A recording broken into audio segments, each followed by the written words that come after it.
मैं सीधा रास्ता हूँ लेना पे तेरे घर तो मैं लेना पे तेरी ऐनक चेक के आन देसा वाला। अच्छा ऐसे चला जाओ। जे जाई मैं सीधा सीधा।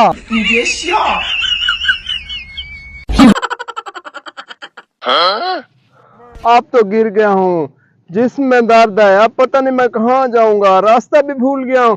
अब मैं आज यहाँ सो जाता हूँ, बस देखता हूँ बेटे की कॉल आ जाएगी, क्या होना है बस। अब वो तो ऐनक भी ले गया, चलो अल्लाह मालिक है।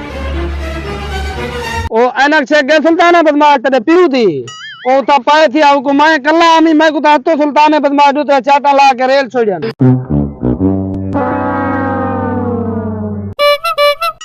जुती रे बगैर जुलू डाढ़ा थी ना पियोसी तो भाजी तो सकूं। मुझे लगता है पूरा भाग गया ईशो बनता था ही।